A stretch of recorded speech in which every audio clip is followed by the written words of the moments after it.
আসসালামু আলাইকুম। আমি সেলিম, চীনের রুয়ান থেকে বলছি। আপনারা যারা চীন ভ্রমণ করবেন ভাবতেছেন, তাদের জন্য আমার এই ভিডিওটা করা। চীন ইমিগ্রেশন ইদানিং অনেক কঠিন হয়ে গেছে, বাংলাদেশ নাগরিকদেরকে ডিপোর্ট করতেছে প্রচুর পরিমাণে। তো আমি এই জন্য আপনাদেরকে কিছু দিক নির্দেশনা দিতেছি, আশা করি অনেক কাজে আসবে। ভ্রমণ করার জন্য প্রথম যেটা প্রয়োজন সেটা হলো ভিসা। আপনার ভিসা হয়ে গেলে air ticket return air ticket করবেন।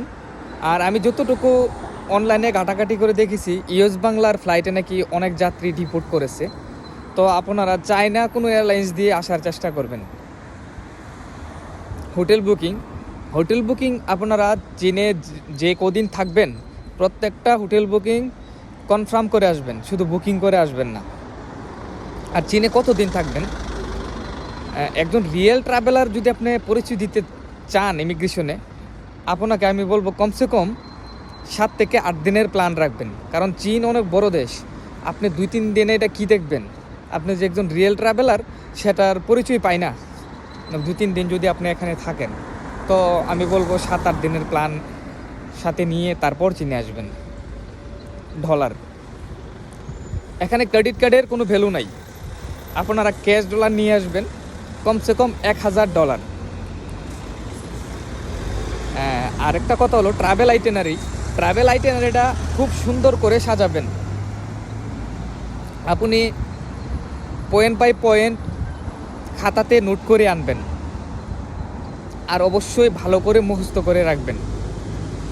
চীনে ইমিগ্রেশন হওয়ার আগে আপনাকে একটা ফর্ম দেবে ফিল আপ করতে। ফর্মটা যে জায়গাতে ফিল আপ করবেন ওই জায়গাতে ইমিগ্রেশন অফিসাররা আপনাকে কিছু প্রশ্ন করবে। যেমন প্রশ্নগুলো হতে পারে, না আপনি কেন চীনে এসেছেন, আপনি কোথায় যাবেন, আপনার কী কী পরিকল্পনা আছে, আপনার হোটেল বুকিং আছে কি না, আপনার ডলার আছে কি না, এই প্রশ্নগুলো করতে থাকবে। এই প্রশ্নগুলাই ঘুরে ফিরে তারা করবে, কেউ একটা, কেউ দুটা, কেউ তিনটা, এই প্রশ্নগুলো তারা করবে। আমার যেটা ধারণা, তারা এই প্রশ্নগুলো করে তারা অবজারভেশন করতে চাচ্ছে যে আসলে আপনি একজন রিয়েল ট্রাভেলার কিনা, বা আপনার ভিন্ন কোনো পরিকল্পনা আছে কিনা। তো ঘাবড়াবার কিছুই নেই, ঠিকঠাক মতো উত্তরগুলো দিয়ে দিতে পারলে, যেহেতু ভিসা দিয়েছে, আশা করি আপনি যদি নিজেকে একজন ট্রাভেলার হিসেবে উপস্থাপন করতে পারেন, আপনাকে ইমিগ্রেশন করতে দেবে।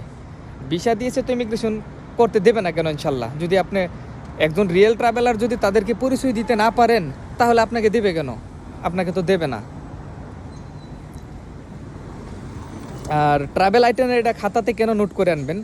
আমাকে যখন বারবার প্রশ্ন করতেছিল, শেষ পর্যন্ত আমাকে 5 জন অফিসারের সামনে একসাথেই প্রশ্ন করতেছিল, এক একজন এক একটা। তো আমি আমার ব্যাগ থেকে ট্রাভেল আইটেনারিটা আমি আগেই সাজিয়ে নিয়েছিলাম।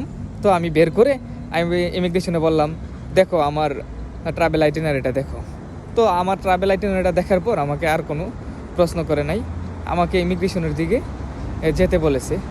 তো আমি ইমিগ্রেশনের দিকে যাওয়ার পর ওই যে আমাকে যেই ফর্মটা ফিল আপ করতে দিয়েছিল, ওই জায়গাতে একটা অপশন আছে, একটা আপনার হোটেল বুকিং কোথায়, যে কোনো একটা হোটেল দেওয়া লাগে। তো আমি তো চীনে এক জায়গায় থাকতেছি না, আমার 3টা হোটেল বুকিং দেওয়া আছে চীনে বিভিন্ন জায়গাতে। তো আমি বেইজিংয়ের হোটেল দিয়েছিলাম, আর আমি প্রথম এসেছি উইংজুতে। তো আমাকে ইমিগ্রেশন অফিসার যে জায়গায় সিল দেই, ওই জায়গাতে উনি আমাকে বলতেছিল যে তুমি ওয়েংজুতে যাচ্ছ, তো তোমার হোটেল হলো বেইজিং। তাহলে তুমি বেইজিং কিভাবে যাচ্ছ ওয়েংজু থেকে? আমি বাংলাদেশ থেকে বুলেট ট্রেনের যে টিকিট, ওইটা অনলাইনে আমি বুক করিয়ে আসছি। তারপর আমি তার কাছে ওই বুকিং পেপারটা হাতে দিই।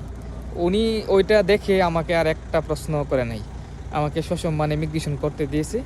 তো আমি বলবো আপনারা প্রত্যেকটা হোটেল বুকিং সহ যে জায়গায় যাবেন, সম্ভব হলে প্রত্যেক জায়গার ওই টিকিটগুলো আপনারা কনফার্ম করে আসেন, আর সুন্দর করে ট্রাভেল আইটেনারিটা সাজাবেন, যাতে আপনি যাতে একটা রিয়েল ট্রাভেলার এটা যাতে বোঝা যায়।